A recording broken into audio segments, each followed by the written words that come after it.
Hmm. Hey, what's going on, everybody? It's your guy Z to the FLY. That's right, here for another Keeping It Real Hot and Fresh. Now, listen, I got it on the shirt today. Y'all see it. Keeping It Real Hot and Fresh is on the shirt. That's right. I said, you know what I'm saying? Let me go ahead and pull this oldie but goodie back out, you know what I'm saying, for the next to the last show of this season. That's right, everybody. Season 8 is rolling down. That's right. We got one more show next week and then we go on break, you know what I'm saying? So hopefully you all are tuning in, you all are making sure that you get the last bit of juice for season 8. So I definitely plan, you know what I'm saying, to make it really real hot and fresh for you. Okay, so today would be no other. Hopefully everybody, wherever you're at, you're keeping warm, you're keeping dry, because if you are here in New York City, we are getting some rain, go away. But I don't know if it's going to go away anytime soon. It may go away tomorrow. I don't know. But I know that the South was receiving like 3 days of back-to-back rain. So I think that rain may have made its way up north. So we are definitely getting the rain today. If you all remember, I love to do my daily walks. Not today. So yeah, I went ahead and did my exercise in Mikasa. So yeah, so definitely wherever you are, you know what I'm saying, if you are getting the rain, the lobsters and the shrimp, that's what I call it. You know how people say it's raining cats and dogs. I always say it's raining shrimps and lobsters. So just be dry wherever you're at. All right, but today we have a really great show today. Today I will be having the segment Real Hot Fresh or Real Hot Mess coming back. That's right. We're going to be showcasing designs of the Met Gala, however you want to say it.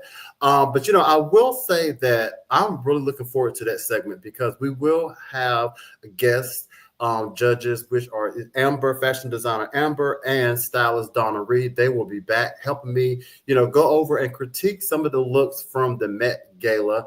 And I must say, this year it was very, yeah, it really had a statement. So that's coming up later in the show. Also, too, with the real talk, you listen. I got some topics for you.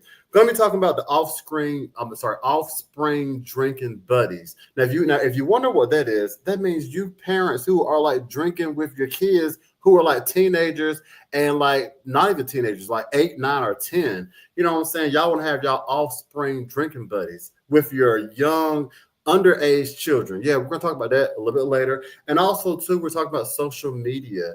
Is it just like the worst thing in society today? So all that and more is coming up. But with these topics, I do have a guest host. That's right, Patrick Golden. He's here.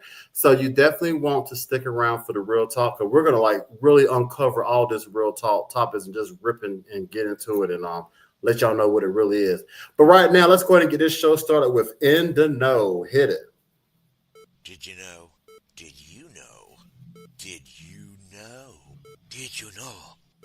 Did you know? Did you know? Did you know? Let me tell you something, everybody. Did you all know that thousands of pet owners received the wrong ashes from Pittsburgh area funeral home? Now, now that right there is loaded in itself. Now we can talk about just the whole point that you're cremating your pets, but we'll get into that. But first of all, let's talk about how the people were receiving the wrong ashes.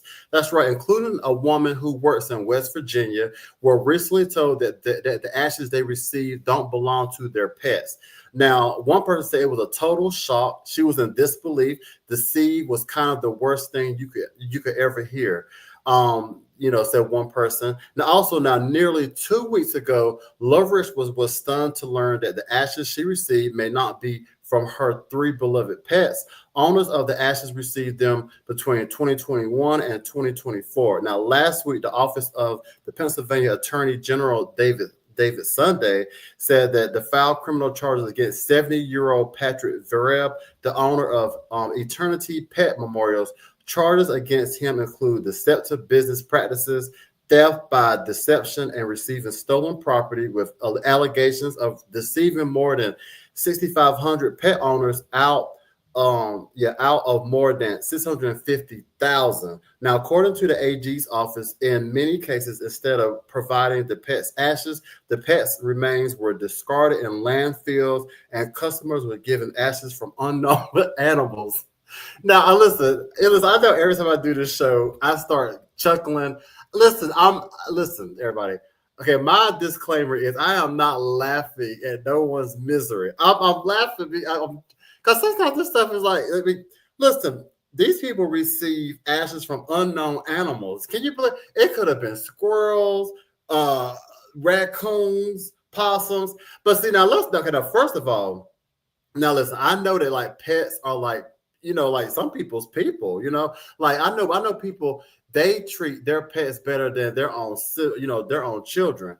But the whole thing that like you are getting your pets cremated, but then also this was just bad too, like this whole funeral home or whatever, they're cremating these people pets, giving them the wrong ashes, just giving them probably some dirt basically. I mean, this is crazy.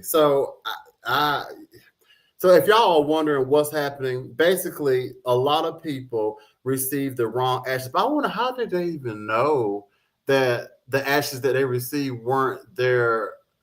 Oh, that's a whole bunch of investigation right there. But somehow the people knew that that the ashes that they received were not their pets. This is a really sad story. 'Cause like I said, a lot of people, they really really do love their pets. So yeah, that's sad. All right, moving along. So now, if y'all have been following this story, with Tyreek Nichols, let me tell you something. It has definitely taken a turn because now people in the town are looking for the officers. They want them dead or alive. That's right. Posters of the former officers who hung after not guilty verdict. Now, wanted is the word, everybody. Wanted is the word. Posters featuring images of the three former police officers involved in the Tyreek Nichols case appeared around Memphis after the men received a not guilty verdict. So that definitely was not sitting well with the people in Memphis. Now, posters in Memphis, Cooper Young area say that the three former officers are wanted dead or alive for Nichols' deadly police beating. One person said, we have gotten so much injustice from the city that it's ridiculous. Tyree mother said, now my son was murdered by 5 Memphis police officers. He was murdered, and 3 of them got off. I don't condone those posters. I don't condone the posting of 3 posters, but I do understand that it is very deeply hurt and agony and pain for the people in the city right now, said one representative. Can you all imagine that? Now, we are really somewhere in society where people are now like, they are putting the police officers, on milk cartons. Look at that. They want them dead or alive. And I don't know what's going on with like these beatings and like just this whole police thing, that it's just, people keep getting beat, they keep getting killed. This is just horrible. It's just horrible. Another person said, and for someone to see these videos of Tyree Nichols being beaten to death by these officers and to come back with a not guilty, like that does something. That is interesting. I always wonder why. Now, whenever you are the law, right? And I understand you're the law, you're the policeman, but I do, it does seem like that the police go too far. For one thing, you're the law. You're the one that's carrying the weapons, the guns, the tasers, the dogs or whatever. But you feel like you have to beat a civilian to almost to a pulp. And it's like, and the way that they beat some of these people or, attack some of these people, it's almost like they're the victim, like they're scared for their lives. Now, some of these officers may be scared for their lives whenever they go out there, but the thing is, you have all of this on your side, where the civilian hardly doesn't have anything, but you're trying to almost kill them. It's almost like it's almost like they're trying to take it out on the people. But however, Memphis Mayor Paul Young and Police Chief C.J. Davis say that they're focused on restoring the community's perception of the city's law enforcement. They said that we recognize the pain and grief this incident has caused, and the men and women of Memphis Police Department remain committed to rebuilding trust and working together to build a stronger, safer Memphis for all. So I don't know. It's a lot going on in Memphis. And as you see the faces that we see, now this is something right here. This right here is a turn of events in itself, because usually, whenever you hear about beatings, the faces look a little bit different. But now look at the faces. All right, now we're gonna move on. Now coming back to NYC. Now listen, everybody. NYC affordable housing site has hundreds of apartments for under $1,000 a month. Now I know. Now I know some of you people are like, "That wait a minute now." He definitely is not talking about NYC. Under $1,000 a month. Now, let me tell you something. Over 200 apartments are available for under $1,000 in the New York City area, and they can be found on the affordable housing site. Now, the thing about this affordable housing site is actually pretty good. Is that they do the lottery and all that, but then you think under $1,000, and then they keep doing all of this. These fixing up and breaking down the walls and all this stuff. I wonder how these apartments look, under $1,000. And what's wrong with them? Now maybe there's nothing wrong with them, but I don't know. Under $1,000 in New York, is it? And then now they're saying apartments. Is it studios? Is it a box? Or is it nice 1-2 bedrooms with living rooms and a walk-in kitchen and all this stuff under $1,000? Now something's going on. But these units are in Brooklyn, Queens, the Bronx, and Manhattan. Now, from cityscape views to in-unit washers and dryers, pools, and even door attendants, these units offer unique amenities tailored to each listing. Now, if they got pools and dryers and washers, I might need to apply for this. Now, I'm trying to figure out what is really going on where they are making these apartments under $1,000. I just wonder, are they huge? I'm telling you, because listen, some of these gutted apartments, they make them so tiny that you could it's really like just walk in and walk out your room, because you cannot put a king size bed in there. You can barely put a full size bed in some of these rooms. So I'm just really interested. But yeah, they have a lot of new things now. For the details on each listing, and the number of apartment units available for under 1,000, you can go to www.housingconnect.nyc.gov. Once again, that's www.housingconnect.nyc.gov, and see if you can apply and see if you can get approved. We may have a chart to kind of show you what areas have these apartments for under 1,000. We may have that. Let me see. Or maybe we don't. Okay, well, maybe we don't. All right, cool. But anyway, so we don't have it. But definitely go to www.housingconnect.nyc.gov, to learn more information about these apartments under $1,000 in New York City. And you are now in the know. All right, everybody. So you know what? Even though, listen, we are down to one show next week, but guess what? Listen, like I said, the show will come back. So whenever it comes back, I would definitely love for you to be a guest host with me on the show. And if you want to know how to apply, then check out this video right here. It'll tell you all the details.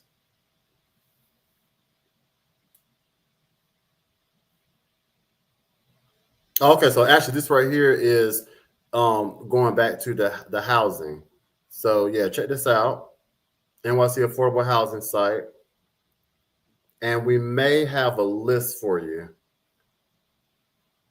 and we may not. Anyway, it's okay. Either way, like I said, go to www.housingconnect.nyc.gov to learn more. All right, so we're going to move on. So like I said, to be a guest host with me, check out this video on how you can be a guest host. Check this out.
Calling all guest hosts. What's up, everybody? It's your guy Z Fly, and I want to keep it real hot and fresh with you. Now, do you have what it takes to bring the real talk to the table? Here's your chance to co-host alongside me in our exciting segment called Real Talk. Now, I'm looking for dynamic, passionate, and fun individuals to join me on air.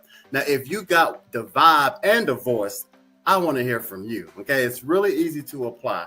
All you got to do is submit your picture, submit a short bio, and either your Facebook, X, or Instagram handle to book a host at flyentertainment.media. Now, this is your chance to shine and share your perspective on some of the hottest topics today. Now, let's make it real hot and freaky fresh together. I can't wait to see what you bring to the mic. So apply today. All right, welcome back, everybody. Sorry for the little, technical difficulty there. Listen, it's a live show, so you know how it is. All right, so exactly. So I definitely want to invite you all to guest host with me here on the show. Keep it real hot and fresh. Let's talk that real talk. You know what I'm saying? Give your opinions, have a great discussion, and just have a great time. So with that, today I do have a guest host that I want to bring to the show right now, who's going to help me tackle today's topics. No other than Patrick Golden. Welcome to the show. Welcome to the show, Patrick Golden. Hey, so happy to be here. Thank you so much for having me on. There you go. Hey, Patrick, how are you? I'm doing well. I'm in New York City too, so it's gloomy outside. It feels like it's the apocalypse or something. Oh, no, the apocalypse. Listen, don't say that. Listen, we definitely don't have time for that. But I definitely do want to thank you so much for keeping it real hot and fresh today. I'm so looking forward to, discussing these topics that we do have on the table today. But before, listen, everybody's probably looking, they're like, okay, I see Patrick. So Patrick, let everybody know a little bit about yourself and what it is you do. Sure, yeah. So my name is Patrick. I'm 29 years old. I'm originally from Houston, Texas, and I am a working comedian in New York City. So I do kind of blue collar labor jobs during the day, and then I do stand up at night. So a lot of moving jobs, landscaping, yard work, and then traveling across the 5 boroughs, New Jersey, Long Island, just testing out my jokes in different rooms, meeting boatloads of people, and just kind of enjoying the hustle and bustle of the city. I love it. So now, Patrick, I don't know how long you've been in New York, but just the whole change from Texas to New York, like how would you rate that? Just the whole, the whole everything, the whole environment change. Yeah, I mean, so I'm from Houston, so the big city, and like Houston, not the suburbs. I kind of am like used to just being in a big city full of different kinds of people, and I've been in New York City almost 4 years now. But I think just getting used to riding the subway every single day to get from place to place, and I don't know, things could be so chaotic. You almost don't have time to react to the things that you see. Like in an 8-second time period, you could see something beautiful and tragic happen simultaneously at the same spot. Right. And like the brain doesn't, like, maybe the first couple of weeks I was here, I was like, every single thing I saw, I was like trying to process it. But at a certain point, you kind of have to, like, your brain shuts down. You just kind of, you move forward and you just get to where you're going, and you just kind of realize that, that's just part of the city, Exactly, it is. Okay, then also too, now you mentioned that you're a comedian. So, with the comedian, here in New York City, how has that hustle been for you? Oh, it's been fun. Like, comedians are some of the worst people and best people I've met in my entire life. And I think just being in spaces where, I don't know, I feel like comedies allow me to really travel and see parts of the city that otherwise I wouldn't naturally think to go to. Right. And it gives me an excuse to really learn more about the place that I live in. And I don't know. Yeah, it's fun just being able to, whether it's a bar at like 2:00 in the morning or a comedy club in Manhattan, or doing like an improv theater. It's all completely different vibes, different kinds of audiences, and just kind of learning how people react to different material, what sort of things are top of mind for different people, and really kind of being in tune with, I guess, the state of America right now. That part, exactly. All right, well, that's what's up. Well, thank you so much for sharing. Well, everybody, once again, this is Patrick Golden. He is tonight's Real Talk guest host, so definitely be sure to follow him. You see his Instagram right there. And right now, we're going to go ahead and get into that Real Talk. So let's hit that that Real Talk again. Hit it. Let's do it.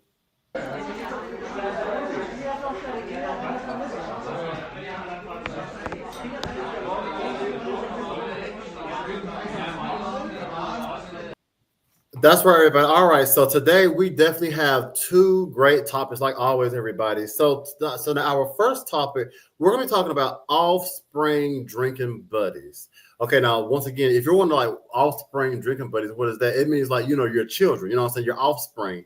But like some of y'all parents, y'all want to drink with them. So tonight we're going to be talking about, is it bad parenting or responsible curiosity management? Look at this.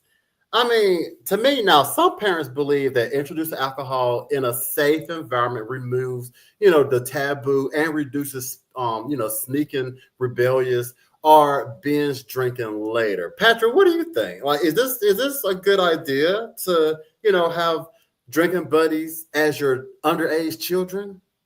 So I'm on the fence on this, it kind of depends on the age. So if it's someone that's like 16 or 17, like, I'm not really feeling as weird about it, but I hear about parents that are like handing beer and wine to like their 10-year-olds, their 12-year-olds. And I know it's one thing for a parent to want to expose a child and kind of be the one to educate rather than that kid learning from social media or from their friends at school. So it's a more controlled and safe environment. But it's also kind of like, what if that parent is the reason why that kid then gets hooked on the alcohol, Well, you know what? Exactly. Because, I was going to ask you, how much of this is like cultural and do we judge based on Americans' norms? So like, is this like an American type of normal or could it just be all over? Well, I was talking to a friend of mine. She's actually a French comedian. And she said that it's very normal in France for like teenagers it's legal for teenagers to be served alcohol at places if you're with a guardian. So she was drinking wine at restaurants as like a 15, 14-year-old. But I don't know. I feel like I'm from a family of alcoholics. So I'm really glad that I wasn't kind of handed beer or whatever when I was 14. But I definitely don't think America has like the best relationship with drinking at all. At all. It's bad. I mean, exactly. Look at the DUI cases and just so many other cases, that involves drinking. Now, now others argue, that like doing this, it can normalize underage drinking, blur boundaries and undermines legal and moral authority. And, I think back on like a lot of cousins and, or even friends who have said, oh yeah, I remember when I was 13 or I was 7, my dad, he gave me, he let me taste his beer. Or my mom, she used to, give me some of her cocktail, so that I can go to sleep, things like that. And it's not funny, but, but like a lot of times, even with that, with alcohol, as we all see, a lot of times, just that taste of alcohol on the tongue, and especially a young tongue, it can make them yearn and want it more. So that could be very, very, very dangerous. Given the youth. It's like the developmental phase. So like anything you learn or like put into your body during that time period could have ramifications for the rest of your life. That's right. That is so true. And then another thing too is, the legal drinking age exists for a reason. I know a lot of times people, they want to rush their children, to grow up, but adolescent brains are still developing and early alcohol exposure is linked to higher risk of addiction. And there was an article that says it's a fine line between being a cool parent and being an enabler. That is so true because, like you said, kids can grow up, in their young adult and, and older adult years, and they can be heavy drinkers. And a lot of it can be because they started so young, it's something that they're used to. Like I said, they get addicted to it. So it can be very, very dangerous. Now, Patrick, I do have a great question for you. So now, what do you think, now, would you feel differently if it were a father drinking with his son versus a mother drinking with her daughter. Now, do you think like the gender makes a difference? Look at this. See what I mean? Look at that. I do. I actually do, because You do? I think in general, men are less responsible than women. At least, at least in American society. You know what I mean?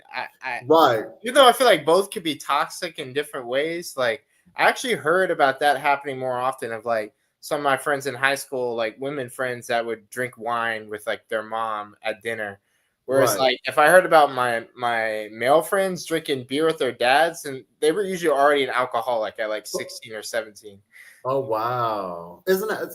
And then, I mean, listen to that. 16, 17, already an alcoholic. That in itself speaks volumes. You know what I'm saying? Like, it's just wow.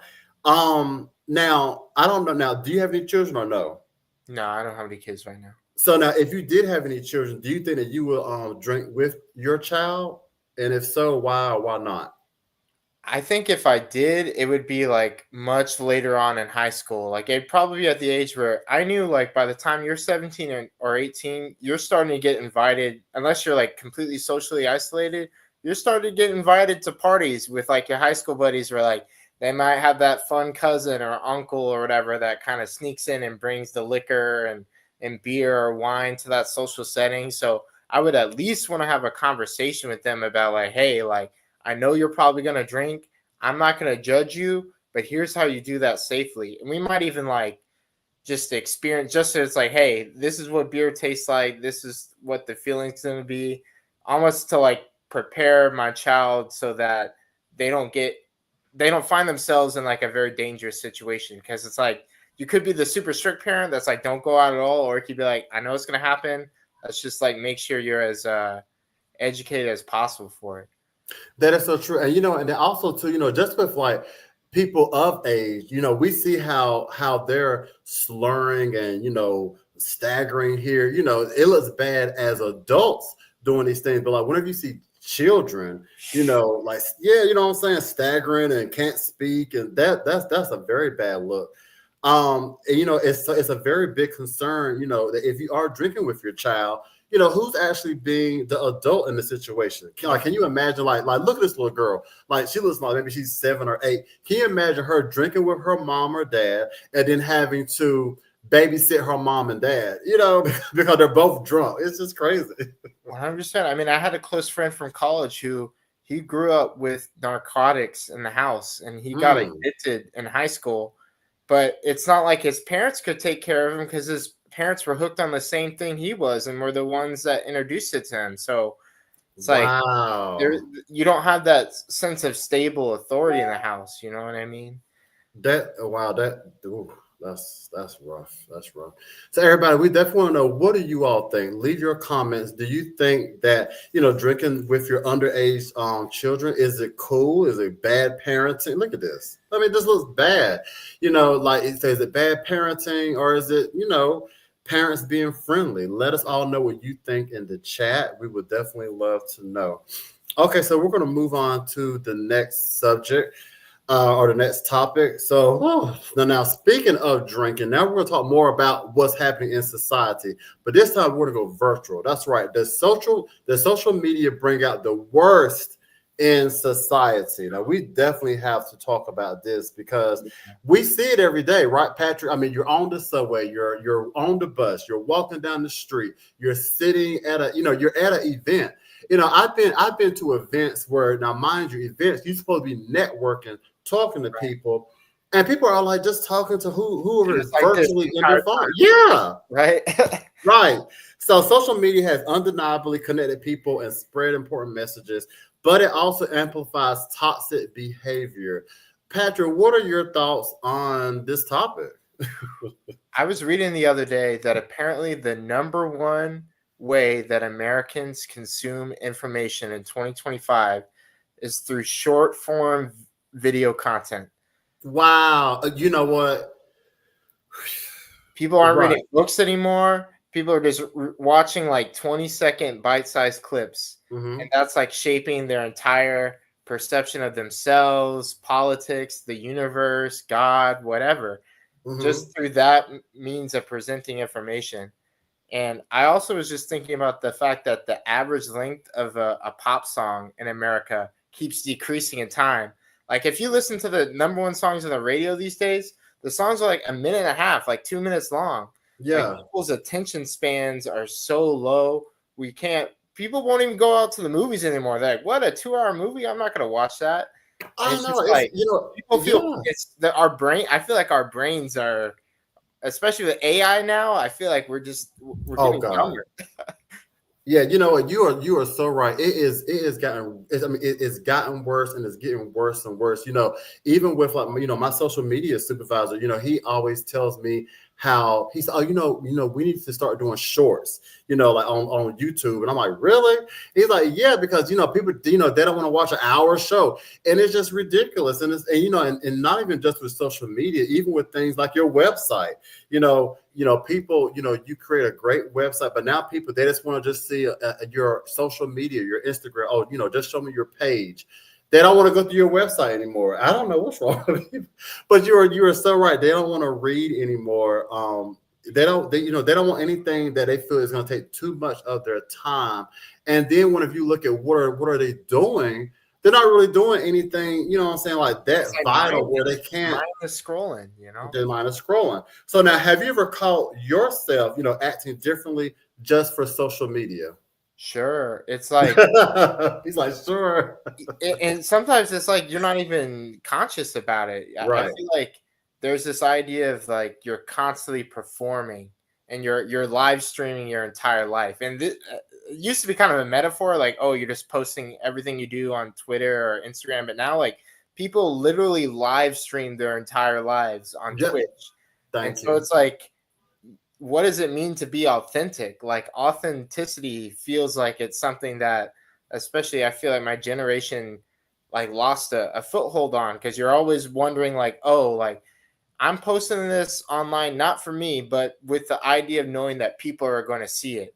So it's like it feels like the stage is everywhere, Exactly. And and then one thing that I see that like really, really is sad about social media is whenever you see people, who are chasing the likes, the validation, and attention can encourage, the narcissism, the performative activism, and the inauthentic living. Like there are people who really like their mood is going to be based off of who hit the like, who commented. And if you don't like or comment, they're depressed. Right. They feel like nobody likes me because nobody didn't like my post.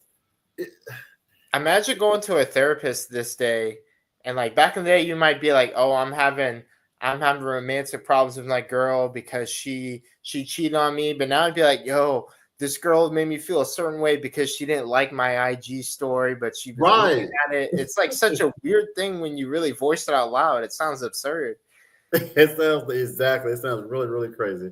Now, Patrick, of course, social media has a lot of negativity. Like I said, people need it for validation. But however, now, is it possible to use social media in a healthy, balanced way, or is that just wishful thinking? What do you think? No, I think it is. I mean, I think back in time, like, so I studied history in college, and one thing I realized is that whenever there was a new piece of technology that was introduced, at least in America, whether it be the radio or television or even like the railroad, there would always be like this kind of divide in people being like, oh, this is terrible, like society's changing for the worse, what's going on?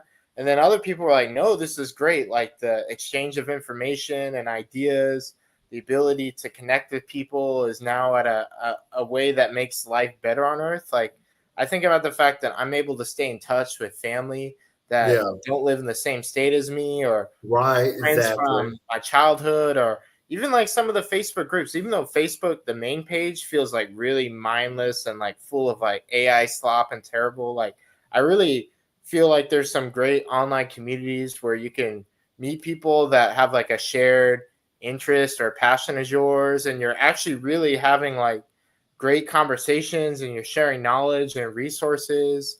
I feel like it's just like with any piece of technology, it's like there's going to be a lot of bad and good that happens with it. I kind of view it as like a inherently neutral thing. Yeah. I think like hopefully the longer we exist with it, the more we learn how to kind of get the reins on it, Very true. Now, what would you say? Do you think that social media is more toxic for the younger or the older generation?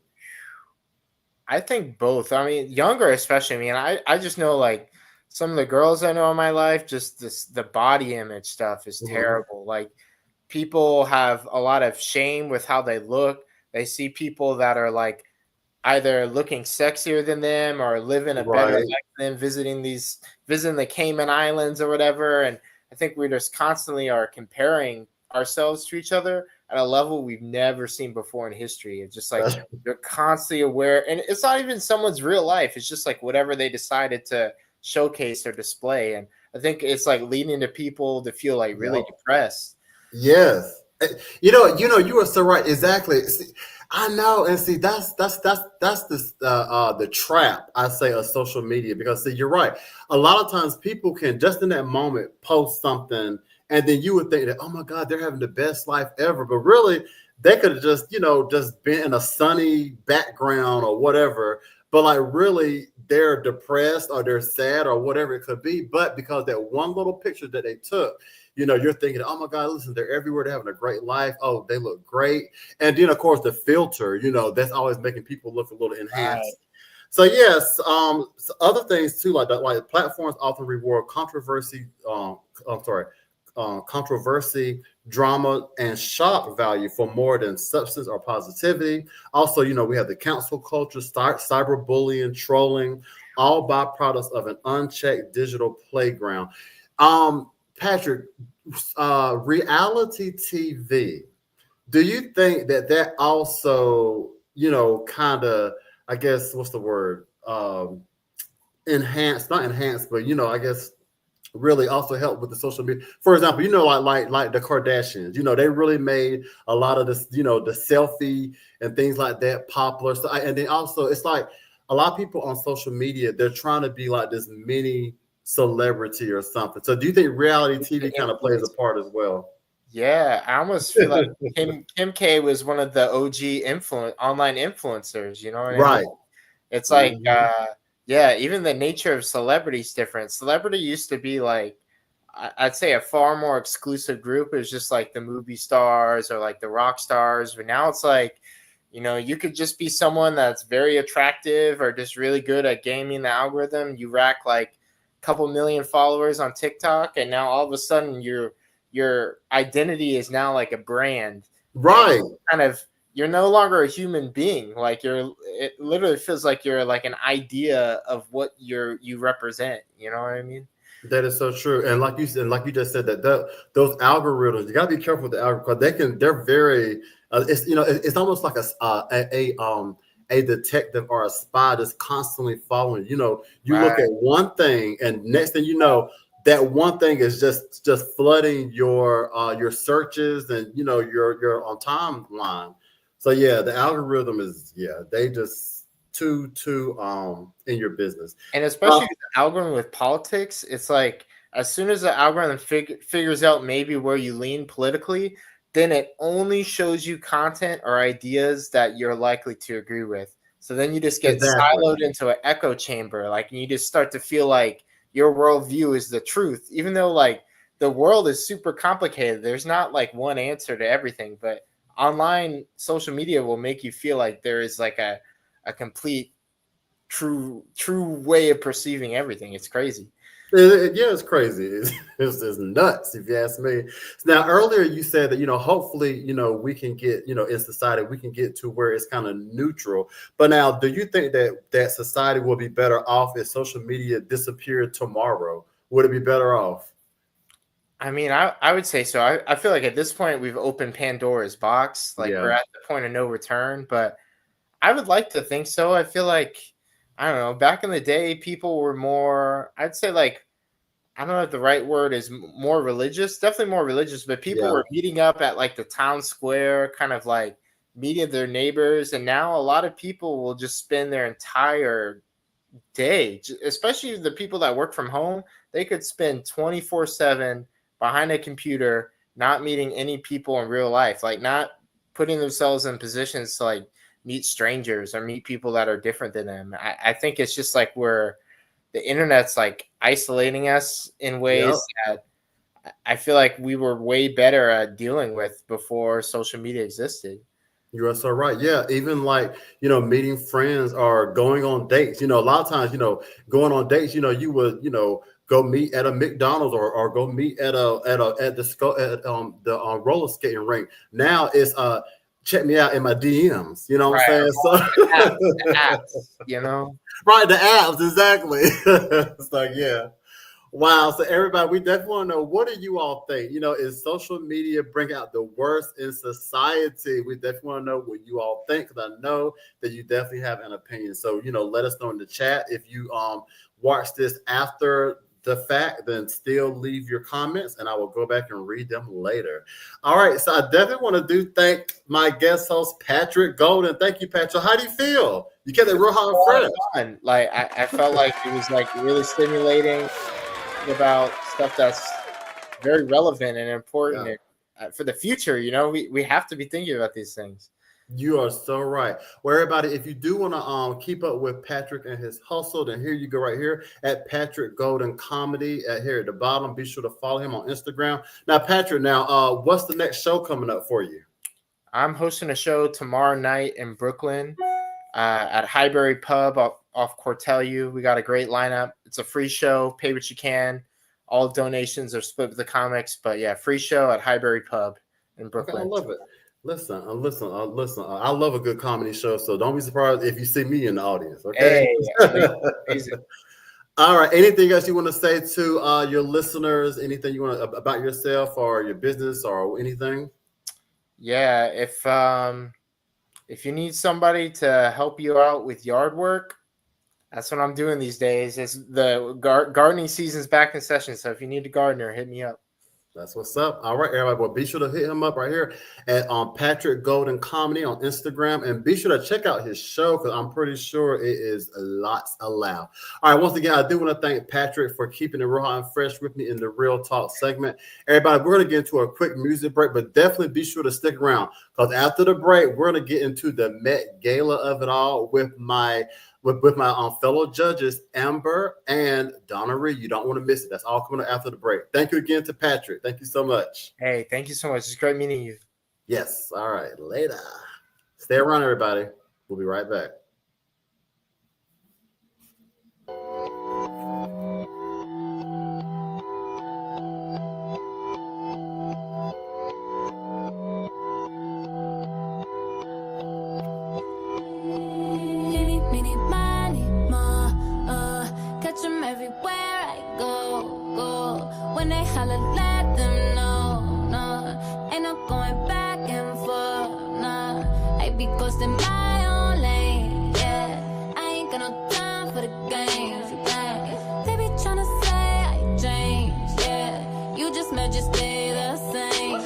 Trying to stay up and I like it when I'm there. When I'm there, I ain't looking back on my way up. I ain't going down. Been there, doing me now. When they see you on the way up, they always try to come back. When they see you got your weight up, they always try to come back. Always trying to come back.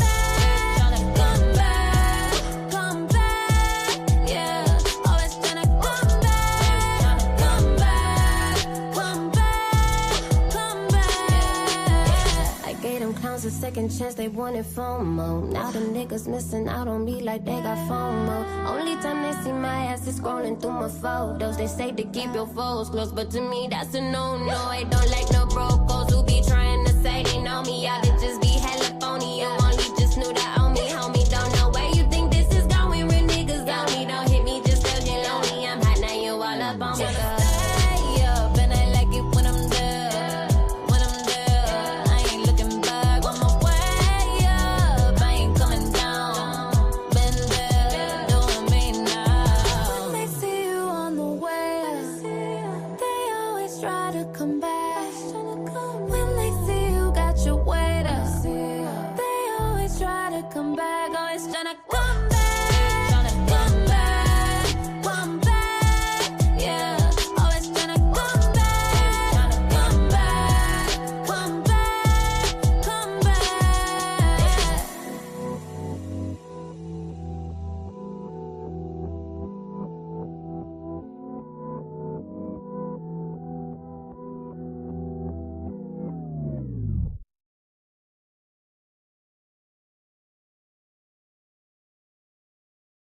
Welcome back, everybody, to the Keeping It Real Hot and Fresh show on Fly World Media. I am your guy, Z Fly. And guess what, everybody? Right now, it's time for another segment of Real Hot Fresh or Real Hot Mess, the Met Gala edition. Hit it. What the heck are you wearing? What are you wearing? What the heck are you wearing? Oh my God. Well, we are definitely going to find out what people are wearing tonight. That's right, everybody. The 2025 Met Gala was the first Monday of this month. That's right. So the stars came out to play, slay, and some were okay. But we're going to find out tonight. That's right. So I do want to welcome my guest judges tonight to help me critique some of these looks from the Met Gala. Let's welcome fashion designer Amber and stylist Donna Reed to the show. There they go. Oh, look at y'all. You know, listen, I'm mad. Listen. I need to critique y'all. All right, listen, I see a 10. I see another 10. I see 10 over here. And you're a 20. Thank you. Well, I definitely want to thank you both so much for being here. Now, listen. Now, I was so excited to have you both here because, I was like, now, who can help me critique? Because, listen, the Met Gala was big this year. The theme was dandyism. Hey, let me tell you something. Dandyism? Listen, listen. First of all, before we even get into the looks, let's just talk about the whole theme of it all and just the culture of it all. It was big this year. As you all know, dandyism, is going back to, to the Black culture back in the 40s, 50s, 60s, somewhere around there, and just showing that whole style. And Donna Reed, what were your thoughts before we can get into the looks? Just the whole thing. And what they was representing this year. What were your thoughts? I thought it was the way to go this year to show Black culture. Anytime you think about Blacks and fashion, it goes hand in hand, right? So the Met Gala, which is like the fashion show of celebrities, of just a New York on display, right? And to use that theme, Black dandyism, it's like it doesn't get any bigger than that. Right. And as you see, I'm representing right? My stripes and my so definitely something that I commend them for. Like, I was just so happy to see something like that on display. Exactly. And the celebrities, they came out to slay, definitely. They did. How about you, Amber? What were your thoughts, like just knowing the whole theme of this year? Well, I'm always busy doing the real estates. So right. I'm in and out, watching, getting clips from here and there. But again, we as Black people are the epitome of all fashion, all music, everything, right? They get a lot of things from us.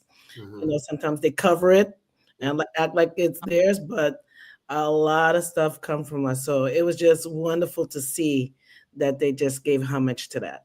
Yeah, it really was. And for me, just watching the ABC Live presentation of it, and just listening to just how they brought in the Harlem Renaissance, the era, just so many different eras of Black culture, and then just knowing Anna Wintour, how she thought it was time, past time basically, but it was also great. But then also too, for those who may not know what dandyism is, just really having impressionism, optimism, being freedom, bold, and and I must say this. I'm gonna try to say this without being so direct, but just to see those A-listers of a certain type dressing in this Black culture, that was something in itself, to knowing that now, you're dressing in a Black culture. This year it was about Black culture, and to see all these non-Black A-listers dressing in that thing, it was really something to see. Yeah. So, yeah. All right. Yeah. But now with that being said, now listen, now we are here to critique some of the looks that look at we're going to take some of the looks. Listen, I think most people did. They came out looking good. They're looking good. Yeah, exactly. Listen, we still got to do our job. So let's go ahead and let's go ahead and get into the looks of it all. So this is the Real Hot Fresh or Real Hot Mess of the Met Gala. Let's see the first look. Okay. Oh, and then also, can we remove the banner, please? There we go. All right, this is Cardi B. All right. Cardi B, she came out on the Met Gala. She did her thing. She has the, the puffy afro hair. Amber, what are your thoughts? Give me some natural puffy hair any day. I love it. I love it. She just looked regal, I'm so used to her with her butt out, her butt cheeks smacking, thongs here, butt cheeks there. So I'm just happy that I'm just happy she's covered up. Oh God. Woo. She's covered up. You might be dandy all the time. All right, so she's dandy. I really like it. How about you, Donna Reed? I know you talk about the puffy hair, but I don't like it. I'm sorry. I didn't. She looks like she's wearing grass. No, wait. You said grass? Yes, like lawn or something. I don't like it. I don't like the hair. I mean, if it was shape, I don't like the shape. I don't like the shape. No, it didn't work for her. It didn't. I'm sorry. And you know what? Not even trying to be funny, but like now that you say it, she is kind of blending in with that bush in the back. Exactly. You see that? Like a camouflage, I don't think that representing the black dandy. I don't think it's not theme or not to me. I mean, you have to go representing what your idea is of the black dandy, but nah, that's not dandyism. That ain't it. Okay. Well, I guess a real hot mess. Yep, there you go. Look. Sorry, Cardi. All right, who we got next? I like her. I like that song. Yeah. Came right. On. But that's what she wearing. Okay, Halle Berry and Laquan Smith and Cartier Jewelry. What do we think about Miss Halle Berry, Donna Reed? What do we think about Miss Berry? She shocked me. I mean, I like see-through and a little revealing, but oh God. Well, that's really revealing. That's grandma wearing. I don't like it. I'm sorry. I didn't like it. Oh no. Okay, Amber, how about you? A real hot mess. And I really like how she dresses. She's usually really eloquently put together. Yeah. She's usually very, she puts herself well put together. And I don't know who convinced her to wear this outfit. Mm-hmm. Terrible. Oh, it's horrible. Okay, it's terrible. Terrible. I'm very disappointed in her. Like Bush there in the front. I'm like, what is Halle Berry doing? No way. Yeah. No. They love trying to push the envelope. All right, Miss Berry. This wasn't. No. I'm sorry. No. Real. All right, next. Real. Okay, Alton Mason and Custom Boss. Now, is he a boss, ladies? Is he a boss wearing boss? Is he a boss in boss? Well, Amber. Amber. All right. I went out this past weekend, and the guy came in with his chest out just like that. And my first thought was, why? Why must I see your chest? So like I kind of like the pants. I even like the shoes. Yeah. It's very different, but I don't know. I mean, I see that he has a rubbable chest. I think I would like to rub the chest, Chest look very nice, But he might be the S on his chest. You know what I'm saying? Yeah, I don't. No. I'm really. I don't know. Donna Reed. I see what he's trying to do. Oh God, no! Can you save him? Can you save him, Donna Reed? No, I can't. That's the go. I'm sorry. Real hot. Yeah, a pimp. He looks like a pimp. You know what? He looks like a high scale pimp, don't he? Yeah, he looks like a pimp. Oh, yeah. Can we use the B word on this show? We can. Bitch better have my money. That's what you look like. Bitch better have my money. Oh my God. Y'all are crazy. Right, exactly. He is not playing around after with that. his boots. Yeah. He's not playing around. And you know what? He like, I want to do It's Zorro. Like, you remember that that series? Yes, Big Daddy. Yes, Big Daddy. I'll go in the corner for you, Big Daddy. That is funny. All right, who we got next? Okay, now listen. Now Diana Ross. You know, I know y'all got to give her some love. No, I love. Let me tell you, I just saw her show. So Diana Ross can't go wrong for me. Wow. I know some people talked about it. They said it was too much. It was overkill, but she deserves it. She's over 80-something years old. Right. Her gown could spread 20 blocks. Right. And it's. Yeah, I love and you it. know what I love too? I love that, Diana Ross, being from a different generation. I love that that she's still keeping relevant. You know what I'm saying? Oh, yeah. She's still coming to the Met, she's still looking great. So I'm happy to see Diana. Donna Reed, how about you?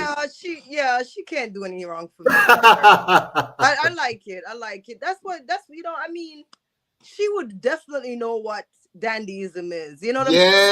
Yeah, she definitely around that time, and she would exactly. So, all right, so real hot fresh. She's a real hot fresh for Miss Ross. All right, who we got next? Next we have Jeannie and Chanel. Now who is okay? It's Chanel, but I mean. It does look like it fits the time, though. That's the time where they wore it just like that. Yeah. Right? They wore it just like that. Black and white. Right? That suit looking. Yeah, she could. Yeah. I think she did. I think she followed the assignment. Yeah. I think she followed the assignment. I don't know if I would wear it, but. That's funny. So real hot fresh. Did she pass? Yeah, I'll give her a real hot fresh. So she followed the assignment. Amber, you're right. Yeah, she followed the assignment. Yeah. All right, who we got? Okay, next we have. Oh my God, y'all are funny.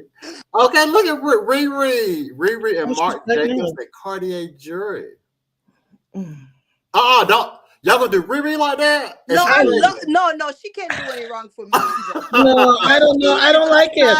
She's a style icon. I don't care what this woman wears. She kills everything she puts on. She just has that thing. It could be a garbage bag. Let me tell you. I don't know. I don't like it. I love it. I like her hat. I like her the Belair, the short crop. Yeah. I just don't. What is it about it, Amber, you don't like? I think it's the gray part. Maybe if it was black. The gray part. Yeah, maybe if it was black. I don't know. Okay. I think she was mixing the different prints and colors, and I think it blended well. I love it. And then love the look. Love it. I don't know. For some reason, I don't like it. I love the hat though. Okay, so it's in the middle. So, real hot fresh. We'll go real hot fresh. Yeah. Oh, well, both. We'll go with both. There we go. All right, both. Okay. All right. Next up, we have Kendall Jenner. Oh gosh. Well, she followed the assignment. That's how they used to wear, and they used to have the nice little bouffant. That is true. Very tailored by the waist. I think, yeah. I'm unfortunate. I didn't want to say it. I didn't want to give it a real hot fresh, but here you go.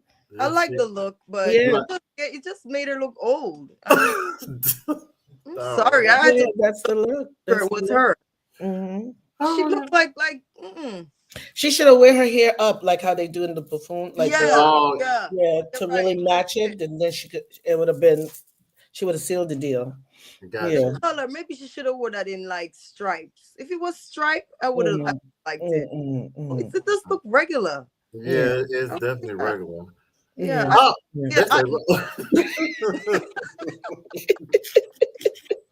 All right. Well, how do you feel about it? Well, me, yes. Right. You know, I Yeah, guess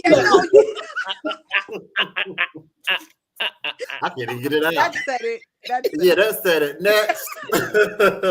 Next. Yeah, you know what? Oh, hell no. Valentino.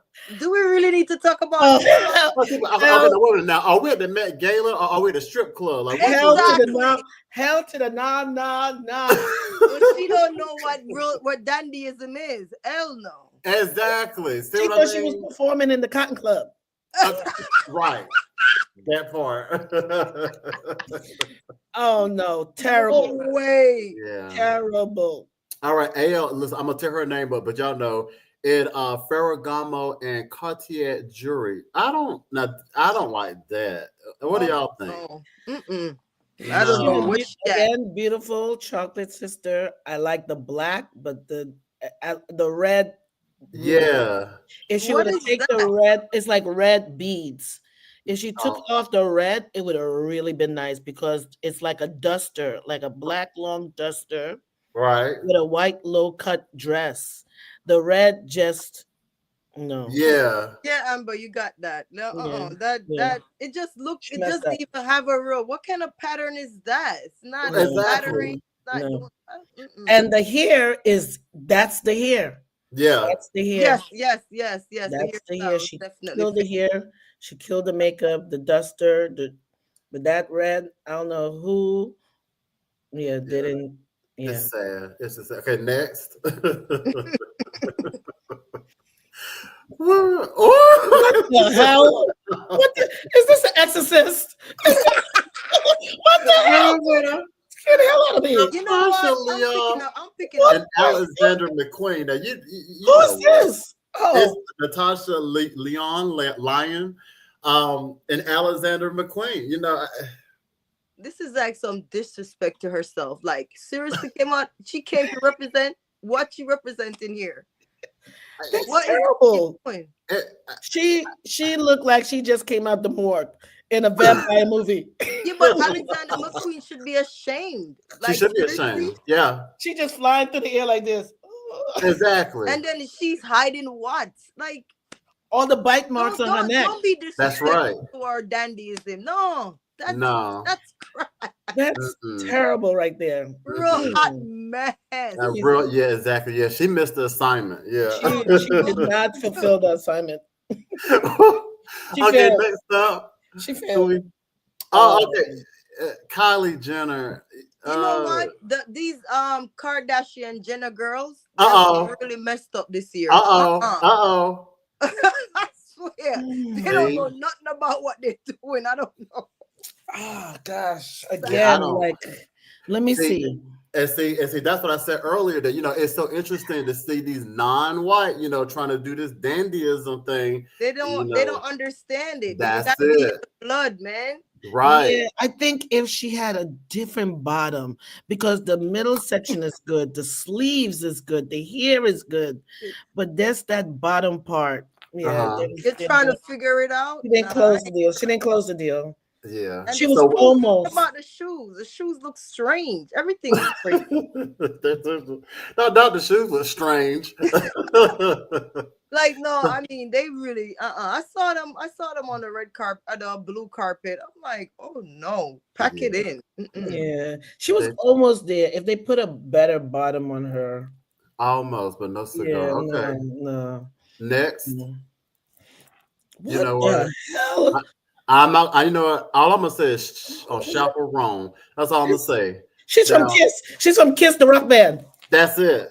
Now, come on. You know what?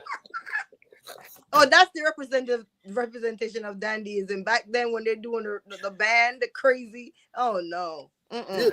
That's representing. That's no. See, yeah. See, I feel like they didn't. I guess. They don't really understand what that means. They don't. They really just don't. They should have watched some videotapes. Yeah. Some of those, No. And then also too, and I feel like some of them too, just because of who they are, they feel like, listen, I don't have to go, I'm gonna wear what I'm a chaperone, and listen, I wear what I want to. So No. Okay, next with your real hot mess. Not Anne Hathaway. And see, and they need to pack it in. I'm sorry. Boring. To be honest, I feel like this girl, she's usually looking nice on a regular. Like when she does other carpets, right? She does do her thing. Like, was this a statement? I don't understand it. What's happening here? I think it's not for that event. Yeah, like she just looked like she looked nice, but it's not for that event. It's just so plain. I don't like that stripe. Sorry. No. Yeah, Anne Hathaway and Carolina Herrera. All right, we have one more. Let's see who the finale is. Okay. Now, hold on. Now, before y'all say, now this is Kim Kardashian. Now, before y'all say anything, now I do remember on the ABC Live Met Gala, some of the other critique people, they were saying how they love her, what Kim had on. So I want to, what do you all think? This is Kim Kardashian. What are y'all thoughts? Again, she did follow the assignment. I can't help but say it. She did follow the assignment. Okay. It does look like it. I wish it was on somebody else though. I just feel like this is more of what she does, those tight dresses. I think actually today I saw her going to court, and she actually should have wore that dress she wore at the courthouse today. Right. In Paris. No, really. That was dandyism, what she was doing at court today. Oh, yes. Exactly, yes. You understand what I'm saying? Yeah, I didn't Why see didn't she wear that? No, this is more of what she likes, the tight stuff. Yeah. The only thing that makes it a little thing is just the fact that she's wearing that hat. Yeah. Right. It's just black and with a hat that she never really does. This is what she wears all the time. Exactly. And then I don't know if you all remember, you probably saw it, but we don't see it here, but also, in the back, it's really low cut. Like it doesn't reveal any cleavage, like butt cleavage, but it's really, really low cut in the back. So well, she gotta show some kind of body. I mean, the hat met the assignment, but the dress is more what Kim does. So I'll give her a hot mess. I'm sorry. Yeah. Okay. Oh wow, hot mess. Okay. Yes. that is crazy. Listen, from the Kardashians to the Jenners, they got a hot mess on our show. Well, yup. They did. It is what it is. I'm on the cusp. I'm on the cusp. Yeah. And you know what? So that was the last one. I wish we did have Whoopi. Do y'all remember what Whoopi had on? She met the assignment. I remember what she had. I didn't see. Okay. She had on like a suit, but in a dress way. I can look it up. White shirt with like a vest. Yeah. Yeah. And you know who I like too? Who? What's her name? That young lady. She's a rapper. Janelle Monáe. What's her name? Oh yeah, Janelle. Oh, whatever. Janelle Monáe, right? Yeah, Janelle Monáe. I like her. She's a fashion. Yeah, she did. I like her. She did she had some like checkered red with stripes. Yeah. She really did it. I liked her. We had like over 20 looks, but of course, we try to fit in this 1 second. But there was many other looks. So everybody, if you did miss the Met Gala, definitely go back and check out some of the looks. Because there were some looks, but then also there was some good ones. There's also some good ones as well. So that missed the mark. Oh my God, I want to thank you both. Here we have it again, another Real Hot Fresh or Real Hot Mess segment, the Met Gala edition with my helpers, fashion designer Amber and stylist Donna Reed. Thank y'all so much. Y'all listen, we did it again. For season 8. Now, of course, you, as you all know, before I let you go, what's up and coming for you? Anything up and coming for you? Well, just doing the real estates, guys. Call us. If you need to sell, Amber and I, we do it together. 347-543-0168. We have a listing in Staten Island, a listing on East 49th, and one in Old Mill Basin. So call 347-543-0168. Got you. And thanks to my team in the back. Here go Whoopi Goldberg, Amber. What are your thoughts on this? Oh my God! Stop! You know what the? I don't know. Donovan, you say you like it? Yeah, because it's dandyism. You know, she's doing a male version. It's something ism. Female version of it. Yeah. See, she has her hair. She has her hair in locks, so she could have put it in like, like a, Dorothy Dandruff kind of, look. I'm not feeling the hat. I'm not feeling. No, I'm not. No. So how come you love Kim Kardashian look? Oh, God. I'm sensing bias. Mm-hmm. You sensing bias? No, I'm joking. No, let me know if you're sensing the bias. I just I like it for Whoopi. She's always doing a crazy. Yes, she is. I don't know. I think she could have done better. I'm sorry. It's not doing it for me. I'm sorry. Oh my God. If I saw her, I wouldn't be like, ooh, I gotta get that. I'm like, oh Lord, what happened to her? Y'all are crazy. Thank y'all so much. Y'all definitely made this segment. All right, everybody. Once again, Amber and Donna Reed, thank you so much for keeping it real hot and fresh with me on the Real Hot Fresh, Real Hot Mess edition of the Met Gala. So, there y'all go. Be sure to follow them and keep up with them. I thank y'all so much.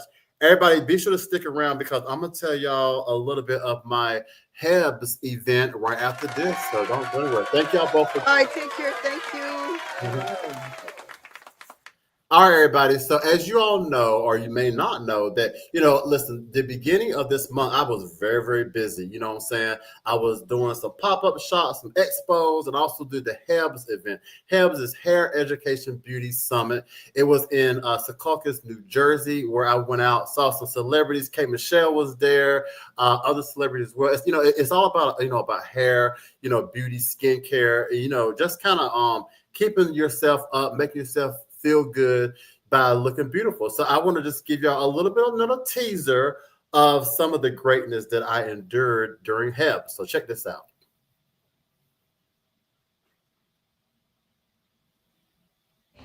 Here is my beautiful model, Sadie. Hello. What's going on, everybody? It's your guy Z-Fly. That's right, day 2 here at Hebs. That's right, Hair Education Beauty Summit. We are still here in New Jersey. I'm still here doing my thing. That's right, hot in the mix. Got the whole shirt on today. You know what I'm saying? I use like a machine called New Phase. It has micro current and it helps to with the puffiness and then also the tightness. So I did a little bit of massage with that and then I left the mask. So while I work in the eyes, she's hydrating her skin, okay? So Spa Boss Tribe founder is Candace Holyfield Parker. It was originated in Atlanta, Georgia, and it's grown so much we now have individual chapters throughout all 50 states, and we are the #1 African-American spa beauty professional organization. So if you are in spa, beauty, health, or wellness, and you're looking for a tribe, you're looking for somebody to connect with, to network with, to mastermind with, to help you keep going in entrepreneurship, you want to reach out to us, Spa Boss Tribe on Instagram, Spa Boss Tribe on Facebook, and we are here to serve you and to help you be in business and to help you get those coins. That part. Now listen.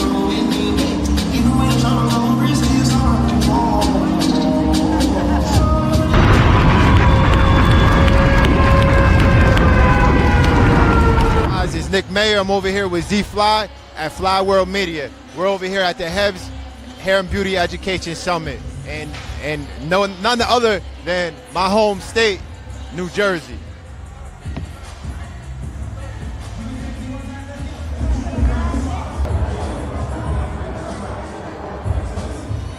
Lady Old Beauty Place is home.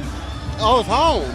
So I'm at home right now. Yeah, it's home. It's home away from home. Well, listen, I need a cocktail. I need some beverage. We have it. I'm at home. You got anything? Okay, hold on. We'll talk about that later. Now, tell me what is your signature style that you go to, or do you have one? Yeah, my signature style of classes I teach across the country for the last 20 years is the 5-step fade. Okay. I got a class where what I'm doing at Premier Show at the end of the month where I teach the 5 steps to a perfect fade. So 5 steps and you'll have a perfect fade. Other than that, I do the traditional stuff, a lot of enhancements and color, and just do keep up to date with all the new hairstyles. Right.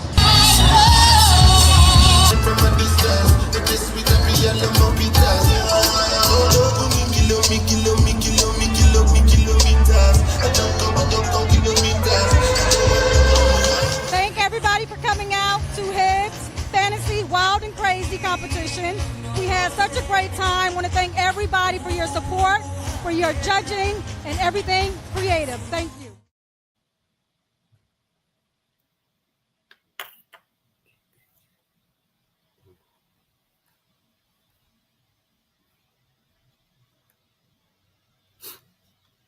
And there you have it, everybody. Yeah, so that was a little bit of my Hebs experience that I wanted to share with you all. Now, don't worry, because full interviews and video is coming soon. So be sure to stay tuned to at Real Hot Fresh on my YouTube page, on YouTube at Real Hot Fresh, where you will get to see the full videos and interviews that'll be coming very, very soon. And that's right. And whenever you are on YouTube, be sure to subscribe, like, and share, and hit that little bell, so that way you're notified whenever I drop more videos, because more videos are coming. Also, too, not particularly Hebs, but like whenever I do like charity events, like the Lavender Project, be sure to check me out on my Facebook page. I have a Fly Cause page. There you go.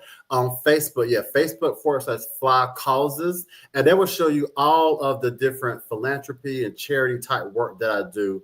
So that way, so that we can try to start to get things in, different compartments. Everything just won't be on Instagram. You can go to different spots. So go to Facebook Fly Causes if you want to see all of my charity and philanthropy type work. All right.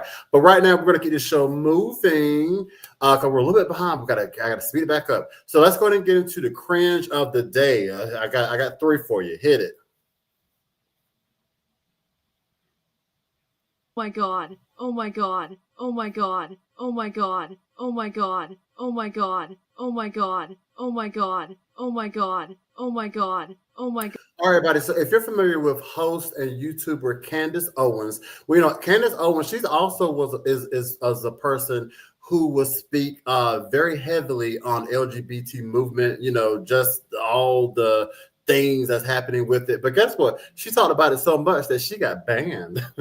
Well, yeah, because actually not just her, some other YouTubers as well. They started to ban some of their content because they were speaking the truth, basically. Yeah, they were speaking the truth about the LGBT movement. They weren't really saying anything bad or condemning anybody, but they were just speaking truth on some of the outlandish things that happens. So if you remember I said that for May, I'm going to be doing like a little segment, not a segment, but just something what the LGBT won't tell you. So I'm going to continue that today.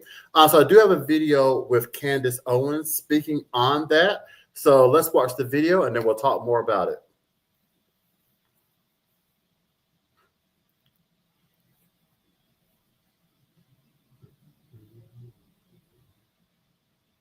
And the video is coming up. Bear with me.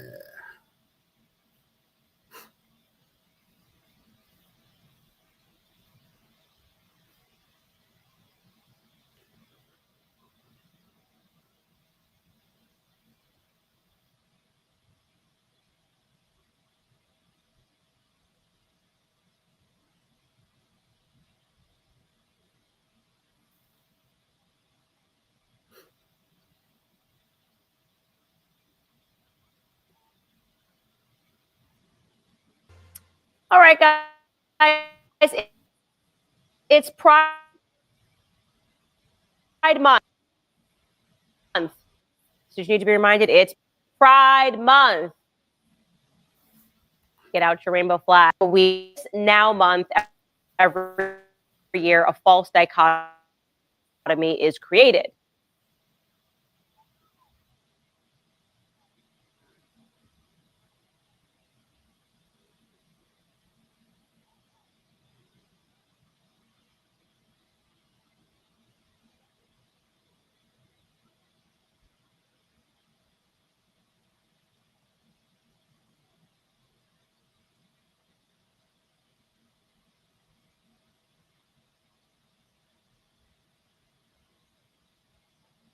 Okay, everybody. So, of course, we're having a little bit of technical difficulty, but we're definitely going to get the video correct for you.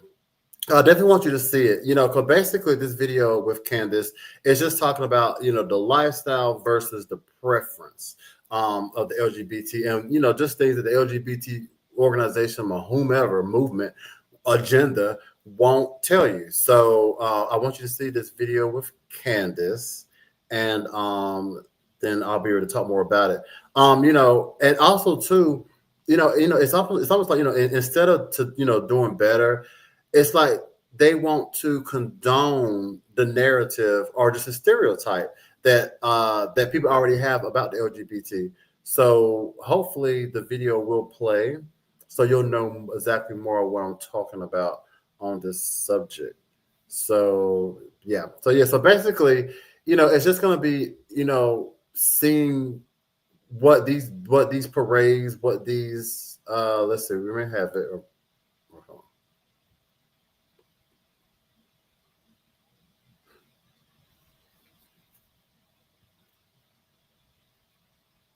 Let's see.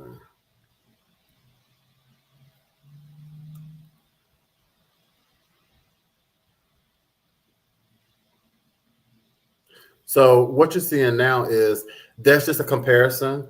How, like, you remember back in the day, a lot of people, white people, they would imitate blackface, basically. The white people themselves, if they were doing shows, they of course they won't have any black people in the play, so the white people themselves would play, excuse me, would play the black role. So we see Candace now. We can't hear Candace, so let's see. We're gonna get it right. Live show, everybody. What can you expect? What can you expect? But we're gonna get it right. And if we don't get it right, I'll just keep narrating on what I'm seeing or what you're seeing. So yeah. So in other words, basically what Candace was trying to say in both videos is, one video, it was showing a parade, a pride parade, and the people were dressed scantily clad. They really they didn't have on hardly any clothes. Let me see. We got it now.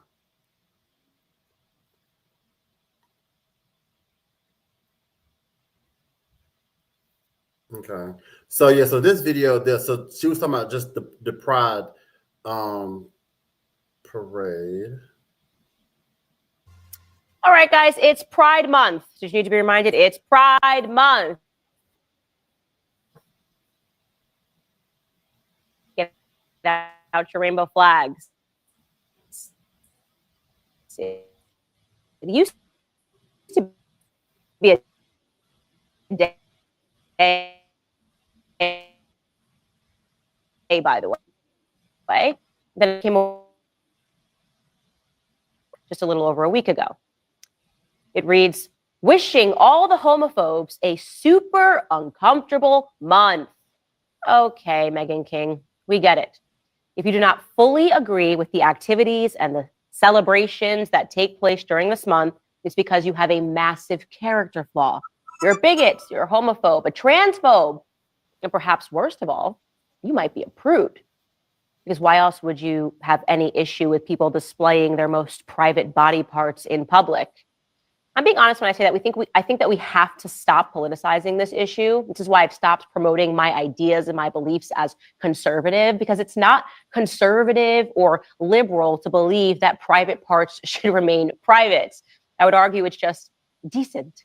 And there are a lot of decent people on both the left and the right. I have decent Democrat friends. We disagree politically about various topics, but we all agree that private parts should remain private. But for whatever reason, that is now becoming a controversial belief. Here is just one of thousands of examples of what I would term as publicly indecent behavior, which took place at one of many pride events that are taking place all across the country right now. Take a look.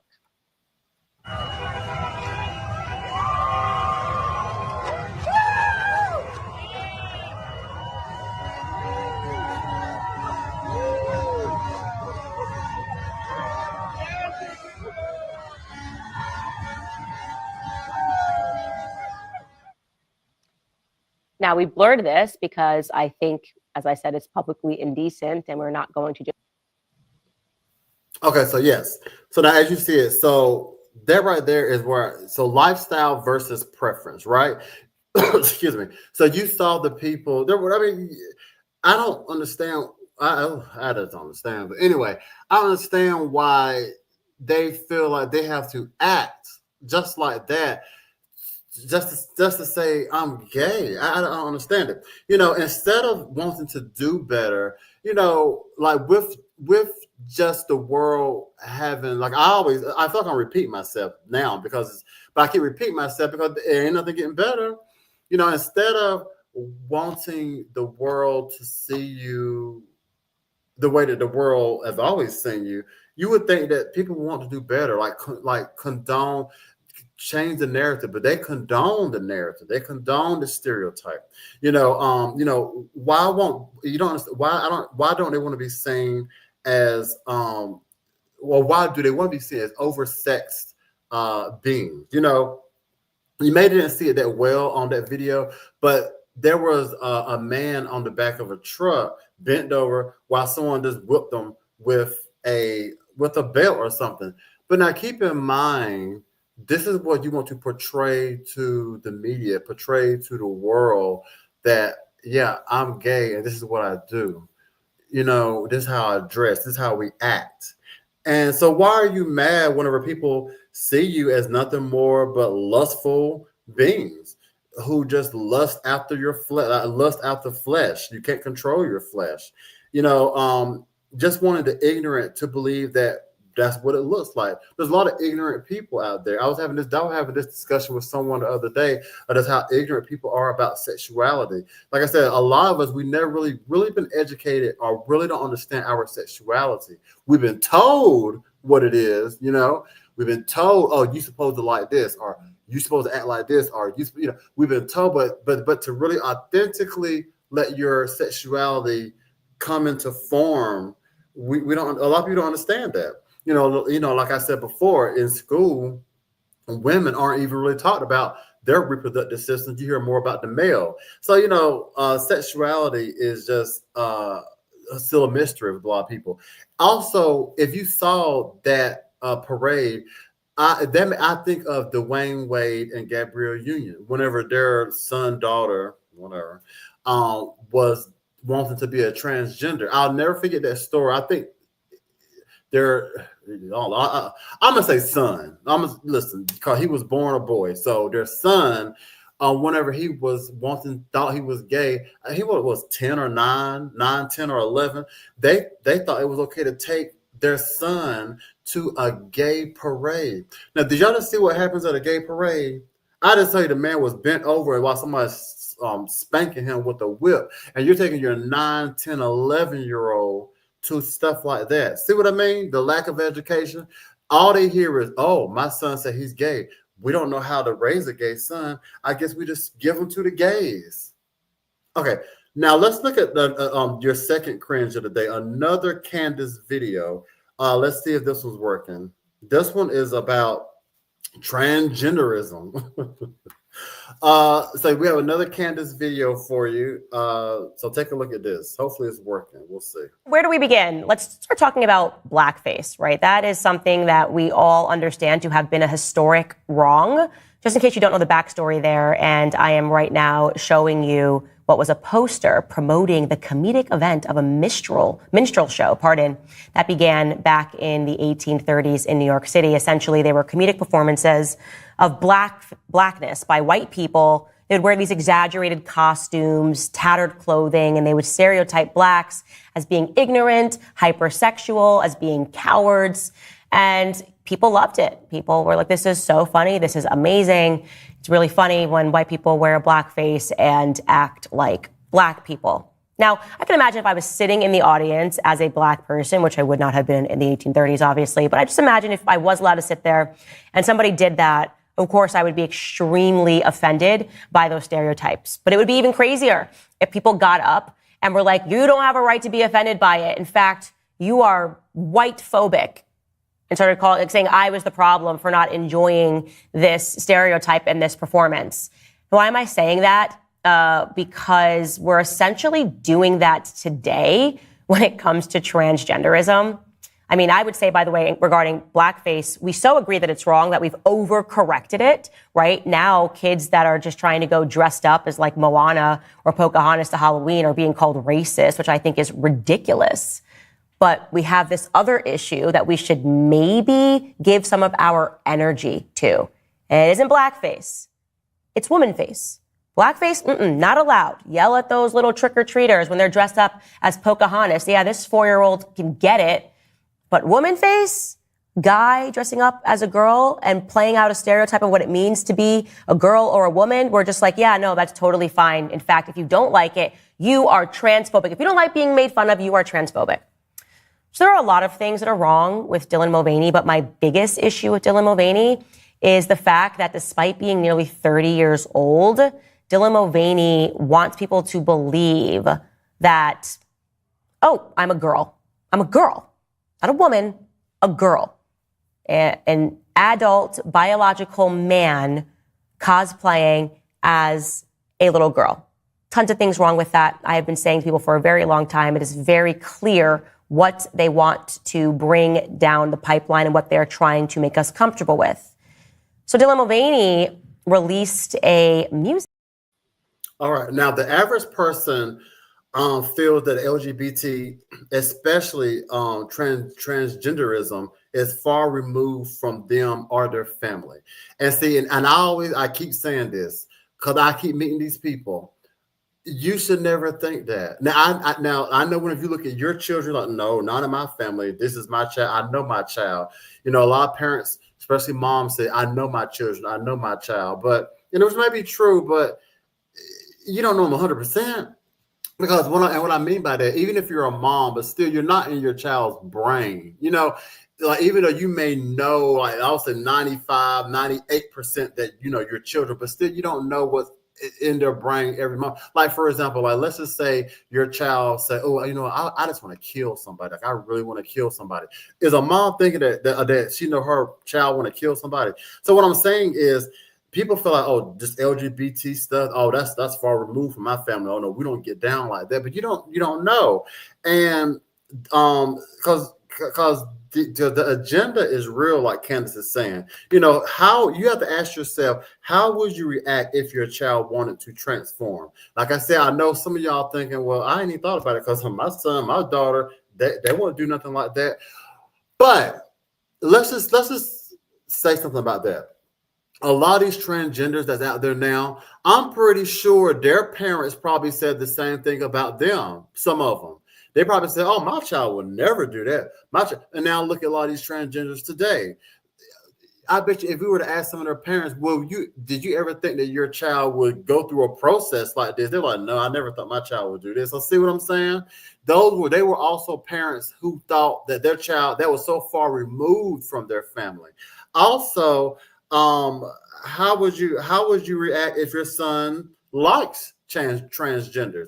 You know, not does he want to be a transgender, but your son likes them. You know, there's a lot of celebrities who have been caught with transgenders. So how would you feel if your son likes transgender? Because you got to think like a man that's dressed up acting like a woman, but yet your son likes that for reasons, but he don't like a real woman. So how would you feel if your son likes transgenders? Also, what gets me, I remember I talked to a girl one time and I asked her, and she was a real female. And look, that's sad. I have to say that she's a real female. See, that's sad. I gotta, be anyway. And I said, so how do you feel as a woman knowing that all these men are taking over women's spaces and things like that? She didn't care. I couldn't believe it. To this day, I cannot believe. She said, oh, well, it doesn't bother me. It doesn't bother her that men are dressing up and trying to take over women's spaces. She just didn't care. If one day you wake up and women are being wiped off the face of the earth, just tell them to clock out. We no longer need you. Because if y'all know that show on Hulu called The Handmaid's Tale, a lot of this stuff, you have to really look at this stuff really differently, because The Handmaid's Tale, it shows where it's a different time period. I think it's a time period, or does it supposed to be like, I don't know. But the point is, it's like in America, women are just bound by men. You know, you have the men, the patriarch, and then the patriarch's wife. And the patriarch have these handmaids. They just use them really for servitude reasons. You know, either to just clean up or have children. Like maybe if the wife can't have children, they'll just use the handmaid to have an offspring. And they don't really need those women for nothing else. I say all that to say that if y'all keep allowing these men in woman face, as Candace said, I didn't say it, Candace said it, in woman face, a lot of men, not all, but a lot of men will just use these transgenders for their perverted needs, for their sexual needs, their fetishes. They'll use the transgenders, and then they'll just use the actual real woman just for offspring. And if y'all keep y'all ear to the curb and to the streets, oh, those scientists are in the lab trying to figure out how can a man actually have a child, give birth to a child. Now, if they actually solve that, not all, but there's a lot of sick men out there who will be just okay with it. And the ones that'll be okay with it, they will tell their women to clock out of society. I no longer need you. I have a transgender who takes care of all my needs and also give me a child. Now, I don't know how that child going to look coming out of a man, but that's what they're working on in the lab. So that's what I'm saying. So we gotta really be focused, and we can't keep thinking this stuff is so far removed from us. Oh no, that happens in that type of ethnicity, and no, it's all around us, and you don't know what your children are being curious about or liking. Now I got one more cringe of the day, then we're gonna move on because this show is too long. Okay, last cringe of the day. Check this out. Now hold on. Before we show it, listen, if you don't get your child right today, this is what can happen and what they can like if we don't really start to really get on them. Now watch this cringe of today. Last one. It was so much fun that I ended up doing a whole 3 years. Don't quote me on it being fun because I'm supposed to never ever say it. My mom actually told me never ever say it. Now I'm saying in the interview. I enjoyed it. Like I know that it's not like normal for somebody to say they enjoy being in prison or jail, but I enjoyed it. Imagine going to like Disneyland. Like imagine like we be seeing all these men like on the streets or in the hood or like blah blah, and they're just not accessible because there's bad out here. Why guys don't want to? Because there's some bad out there and they like pussy, so they ain't gonna us. But imagine these fine ass behind bars, never able to even smell the scent of some pussy, but all they get is your pussy. Okay, cunts. And so that's honestly what made it fun for me. Like I milked it for all it was worth. I was only supposed to do a year and a half, but I ended up doing a whole 3 years, and I was getting down silly by the finest. Like, oh my. Were you forced to be sober there too? No. I was a bad bitch in prison. Like prison was like fun.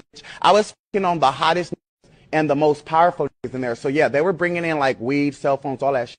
And I would get a piece because my throat game is silly. So I give a nigga this neck and he would give me his left organ. Like it was silly. So no, I never went without anything. Like I remember I had Jordans. Okay, and I'm sorry, I forgot to tell you all that the video might be a little sensitive to some of y'all's ears. Sorry about that. But yeah, so basically, if you're wondering what he was talking about, right, say what? He was talking about he enjoyed being in prison, people, because of all of the men he had access to. Did y'all hear? He said he was supposed to do a year and a half, but he did something to stay in there 3 years just to be around men. Now, once again, y'all may look at him as, oh, he's a weirdo, but remember, he's someone's son. He was once upon a time he was a little boy, and look what he grew up to be. So I'm saying, so y'all got to remember this stuff. You can't keep saying, oh no, that's far removed. Oh no, my son would never, my nephew would never, my this, that, and the third would never. I'm pretty sure his parents said the same thing once upon a time. Now he's glad to go to prison to be someone's you know what in prison. So that is your 3 cringe of the day. Listen, once again, that's what the LGBT will not tell you. Will the LGBT tell you any of this stuff? No. They make you think it's okay to be all these things and all this stuff and stuff that you never heard of. No, they'll never tell you because they need for this stuff to happen. Look at that. You glad to be in prison now? Or something? Now people are glad to go to prison. With the LGBT. All right. Cringe of the day. Okay. Take a quick music break. We're gonna get into what is it called? Ancestors My Wildest Dream. For those of you all who was maybe looking for Drunk Off the Juice, we're gonna skip it this time because we're kind of way over time. But we're gonna take a quick music break and get into Ancestors Wildest Dream. But next week we'll have Drunk Off the Juice for you. Okay, so be right back.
Welcome back to the show, everybody. And now we're going to close the show with I Am My Ancestors' Wildest Dream. Let's get into it.